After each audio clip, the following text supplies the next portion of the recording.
দেখুন প্রিয় দর্শক, আজকের এই পুডিংটা এতটা নরম হয়েছে, এভাবে ঝাঁকাবেন ভূমিকম্পের মতো কিছুটা কাঁপবে কিন্তু ভেঙে যাবে না। আসসালামু আলাইকুম প্রিয় দর্শক, সবাইকে ইটিসি রান্নাঘরে স্বাগতম জানাচ্ছি। আপনি কি ঘরেই বাজারের মতো লাল ক্যারামেল পুডিং বানাতে চান? তাহলে এই ভিডিওটি শেষ পর্যন্ত দেখুন। সব টিপস ও ট্রিক্স সহজভাবে দেখিয়েছি যাতে প্রথমবারই সুন্দর পুডিং বানাতে পারেন। চলুন শুরু করা যাক। আজ আমরা ঘরেই খুব কম খরচে মাত্র 3টি পাউরুটি আর 3টি ডিম দিয়ে এই সুস্বাদু পুডিংটা তৈরি করব। সেজন্য এখানে আমি 3 পিস পাউরুটি নিয়েছি। পাউরুটির সাইডের শক্ত বা কালো অংশগুলো এভাবে কেটে ফেলে দিচ্ছি। তারপর এই পাউরুটিগুলো ছোট ছোট টুকরো করে নেব যাতে করে সহজে ব্লেন্ডার করা যায়। তারপর এই পাউরুটি টুকরোগুলোর মধ্যে ডিম 3টে আমি ভেঙে দিচ্ছি। এখানে আমি ছোট একটি ভুল করে ফেলেছিলাম। প্রথম ডিমটি ভুল করে সরাসরি পাউরুটির মধ্যে ভেঙে দিয়েছিলাম, কিন্তু আসলে এভাবে করা উচিত নয়। আপনারা প্রতিটি ডিম আগে আলাদা একটি ছোট বাটিতে ভেঙে দেখে নেবেন। যদি কোনো ডিম নষ্ট হয় তাহলে শুধু সেই ডিমটাই ফেলে দিয়ে নতুন ডিম ব্যবহার করবেন। এতে পুরো পাউরুটি বা মিশ্রণ নষ্ট হবে না। ডিম ভালো আছে নিশ্চিত হওয়ার পরে পাউরুটির সঙ্গে মিশিয়ে দিবেন। স্বাদের জন্য সামান্য এলাচ পাউডার দিয়ে দিচ্ছি। হাফ লিটার দুধ আর হাফ কাপ চিনি, 1 চিমটি লবণ মিশিয়ে আমি জাল করে দুধটা ঠান্ডা করে নিয়েছি। এবার এগুলোর সাথে মিশিয়ে নিচ্ছি। তারপর সব উপকরণগুলো একসঙ্গে ব্লেন্ডার দিয়ে ভালোভাবে ব্লেন্ড করে একদম মসৃণ করে নেব। এতে পুডিংটি অনেক নরম ও মোলায়েম হবে।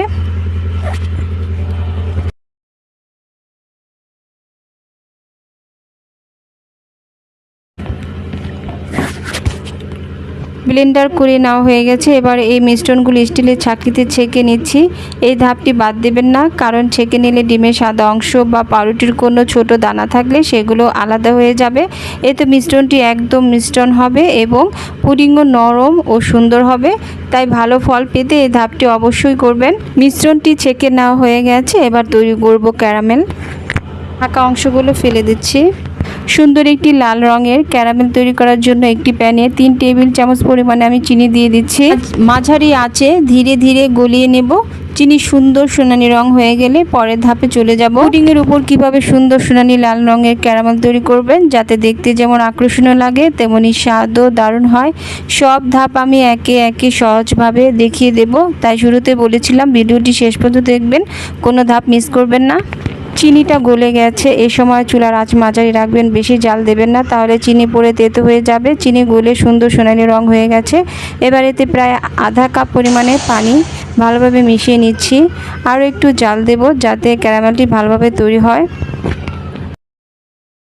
পানিটা শুকিয়ে নেব। এবার চুলা থেকে নামিয়ে যে বাটিতে পুডিং তৈরি করব সে বাটিতে একটি ছাঁকনির সাহায্যে ক্যারামেলটি ঢেলে নিচ্ছি।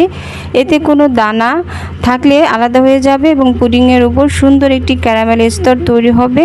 এই ধাপটি ঠিকঠাকভাবে করলে পুডিং দেখতে অনেকটা সুন্দর লাগবে। এখন দেখুন ক্যারামেলটা বাটির মধ্যে শুকিয়ে একটু শক্ত হয়ে গেছে। আর এটা দেখে একদম চিন্তা করবেন না, এটা একেবারেই স্বাভাবিক। এই সময় বাটিটা চুলার উপর রেখে খুব কম আঁচে 20 থেকে 30 সেকেন্ড গরম করুন। দেখবেন ক্যারামেল একবার গলে আগের মতো হয়ে যাবে। এরপর বাটিটা আস্তে আস্তে ঘুরিয়ে চারিদিকে ছড়িয়ে দিন যাতে পুরো তলায় সমানভাবে লেগে যায়। তারপর পরের ধাপে চলে যাব। এখন পুডিংয়ের মিশ্রণটা একটু ঠান্ডা হতে দিচ্ছি। আর এই ফাঁকে আমি 1 কাপ কফি বানিয়ে খাচ্ছি। রান্নার মাঝে এমন 1 কাপ গরম কফি হলে কাজ করতে আরও ভালো লাগে। আপনারা চাইলে কমেন্টে জানাতে পারেন আপনারা চা বেশি খেতে পছন্দ করেন নাকি কফি খেতে বেশি পছন্দ করেন, কমেন্টে জানাবেন। আর এটাও জানাবেন আজকের ভিডিওটি আপনাদের কেমন লেগেছে। সব সময় সহজ ভাষা এবং ধাপে ধাপে রেসিপি দেখানোর চেষ্টা করি যাতে আপনাদের রান্না করতে সহজ হয়। আশা করি এই ভিডিওটি আপনাদের অনেক কাজে আসবে। এমন সহজ রেসিপি দেখতে পছন্দ করলে লাইক সাবস্ক্রাইব করে আমাদের সঙ্গেই থাকুন। আর দেখুন ক্যারামেলটি এখন পুরোপুরি ঠান্ডা হয়ে একটু শক্ত হয়ে গেছে। এখন একদম স্বাভাবিক, আর কোনো চিন্তার কারণ নেই। এদিকে হাঁড়িতে আগে থেকে পানি গরম করতে দিয়েছি এবং ভেতরে একটি স্ট্যান্ড বসিয়ে দিয়েছি। ব্লেন্ডার করা সেই মিশ্রণটা আমি আরেকটি ছাঁকনি দিয়ে আবারও ছেঁকে নিচ্ছি। আর এতে করে মিশ্রণটি আরও মসৃণ হবে, পুডিংটি অনেক নরম হবে। এরপর বাটির মুখ অ্যালুমিনিয়াম ফয়েল দিয়ে ভালোভাবে ঢেকে দিচ্ছি যাতে ভাপের পানি ভেতরে না পড়ে। এখন হাঁড়ি ঢাকনা খুলে দেখছি পানি সুন্দরভাবে ফুটে গেছে। এবার খুব সাবধানে বাটিটি স্ট্যান্ডের উপর বসিয়ে আবার ঢাকনা লাগিয়ে দিচ্ছি। এখন প্রায় 30 মিনিট ভাপে রান্না করব। তারপর দেখে নেব পুডিংটি সুন্দরভাবে সেট হয়েছে কিনা।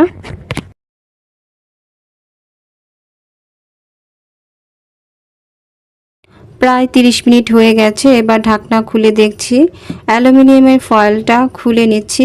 এখন একটি কাঠি বা টুথপিক দিয়ে পুডিংয়ের মাঝখানে আলতো করে ঢুকিয়ে দেখে নিচ্ছি পুডিংটা ঠিকমতো হয়েছে কিনা।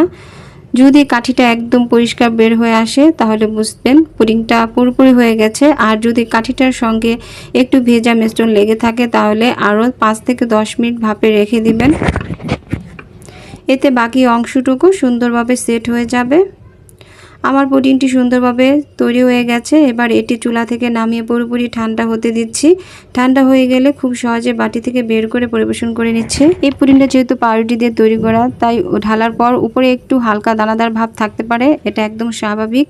উপরের অংশটা ছুরি দিয়ে আলতোভাবে সমান করে নিচ্ছি। এবার পুডিংগুলো সমান আকারে কেটে নিয়েছি। দেখুন প্রতিটি টুকরো কত সুন্দর হয়েছে। ক্যারামেলের সুন্দর সোনালী রংটাও একদম সুন্দরভাবে ফুটে উঠেছে। প্রতিটি টুকরো কতটা লোভনীয় লাগছে। দেখুন পুডিংটি কি সুন্দর কাঁপছে। এত নরম হয়েও কিন্তু একদম ভেঙে যাচ্ছে না। ঠিক এই টেক্সচারটা হলে বুঝবেন পুডিংটা পারফেক্টভাবে তৈরি হয়েছে। আশা করি আজকের এই রেসিপিটি আপনাদের ভালো লেগেছে।